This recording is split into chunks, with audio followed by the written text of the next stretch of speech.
इतना गुण बा इतना कृपा बा कि गौले गवाई ना भगवान। लेकिन भक्त कहता कैसे भैया कि गुणवा कहवा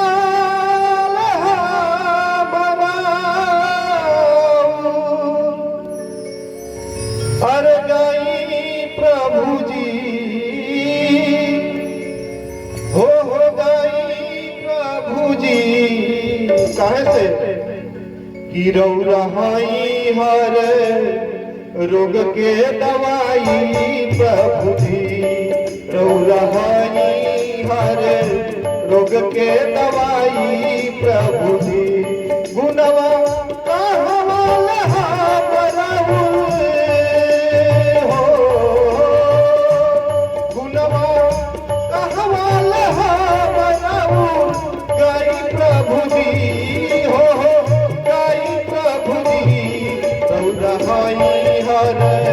रोग के दवाई प्रभु जी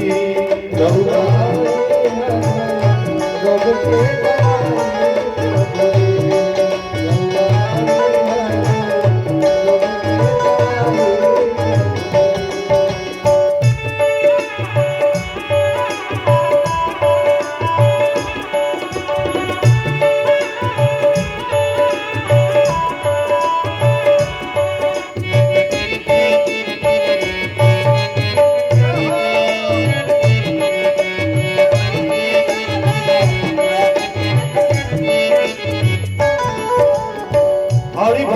भगवान के निहोरा करता भगवान से कहता कि हे प्रभु बिहनी अहिला के तारी गज के ग्राह से उबारी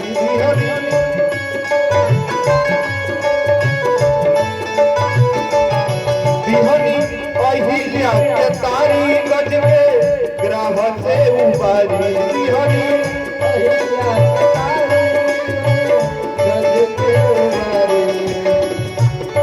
रक्षा मुनि जी के कोई नहीं रौरा तड़का के पानी रक्षा भक्त ये कहता भैया कि हे भगवान अहिल्या जैसे नारी के रूपदार कहनी रउआ चरण के मात्र धूल पर गल नारी जो पत्थर के हो गई रहती वो पत्थर से रहुआ नारी बना दे राउर पुण्य प्रताप भगवान राउर दया कृपा है कि गज जब ग्राह से पकड़ा गए रहे ग्राह गज के पैर पकड़ ले रहे गज के जब ये बुझाई कि अब दुनिया में केहू हमारे साथ देवे वाला नहीं के भगवान तगराह भगवान के याद कैले अब भगवान से निहोरा निवेदन कैले ग्राह के एक पुकार पर हुआ आके गज के रक्षा कैनी ग्राह के मार के रहुआ गज के रक्षा कैनी भगवान भक्त कैसे कहता बिहनी अहिला के तारी गज के ग्राह से उबारी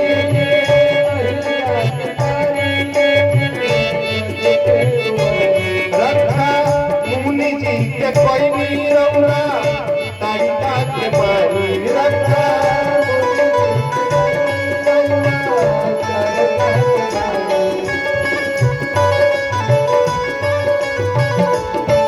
ये बाबू इतने ले रहा अभी काम है तो माना देवरी के बढ़वनी प्रभु जी माना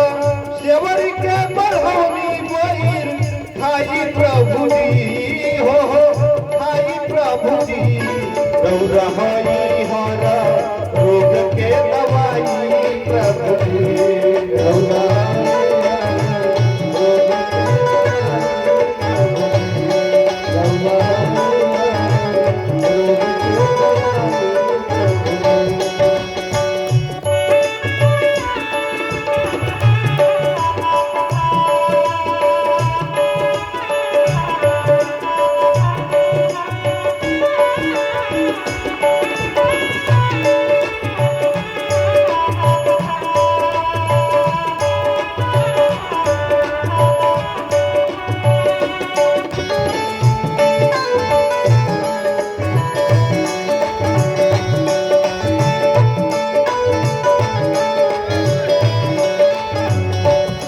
और आई एक भैया की तरफ से बहुत बहुत दान आई, हमारा टीम के समस्त कलाकार लोग खातिर दान आए। भगवान से भी हो रहा निवेदन है कि भगवान यहाँ के कल्याण करी, परिवार में जय जयकार होते रहे। भजन के अगला लाइन बा भैया, आके बनी गई सारी रौरा, आके बनी गई सारी रहिया द्रौपदी पुकारी, आके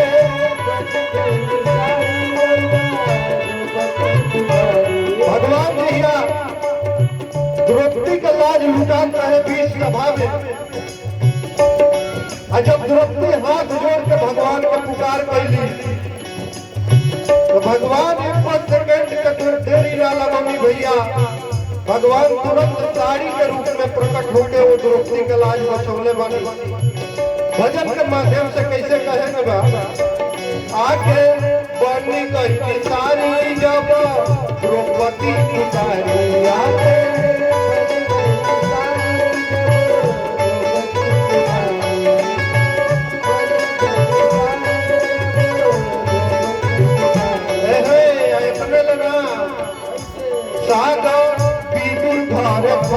दूरी योधना कटारी सागे,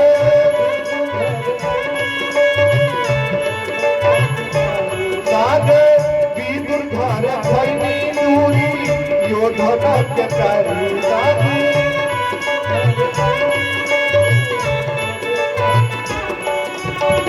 भैया भगवान जब शांति दूत बन गए हस्तिनापुर में गए रानी पांडव और कौरव लोग को समझावे कि लड़ाई रोक दल में लड़ाई से केहू के भलाई ना होला। दुर्योधन कहलक कि भगवान के पूरा पकवान मिठाई खिया के हम अपना तरफ मिला ली, लेकिन भगवान को भाव के भूखाई ले, भगवान के पूरा पकवान पूरी मिठाई से कोनो मतलब ना रहे। वहां के दुर्योधन के 56 भोग टारदनी या गरीब विदुर चाचा की यहाँ जाके साथ खाके साबित कर दनी कि भगवान भाव के भूखा है, भगवान के पूरी मिठाई से कोनो मतलब नहीं है। ऐसे हमरा भजन के माध्यम से कहे के बा भैया, सागर विदुर घर खैनी दूरी योधना कटारी सागे,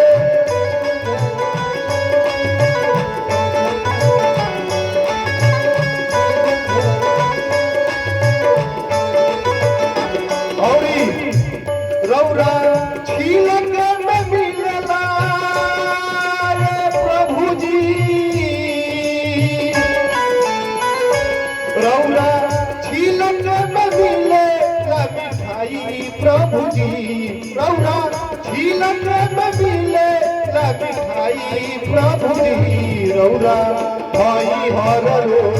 के दवाई प्रभु जी, रौरा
जोगिंदर प्रभु जी बाती सबके अंदर कोई है,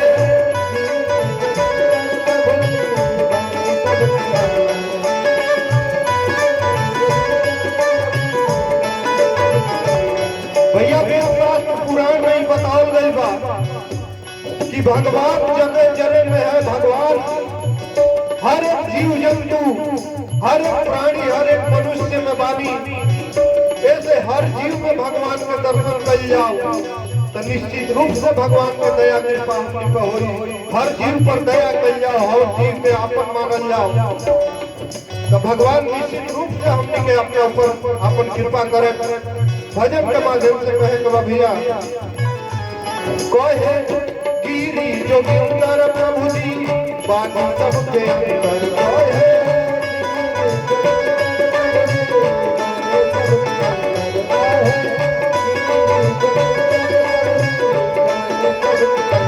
प्रभु के भक्ति से बढ़ के कौनो काम नहीं के सुंदर प्रभु के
महाराज की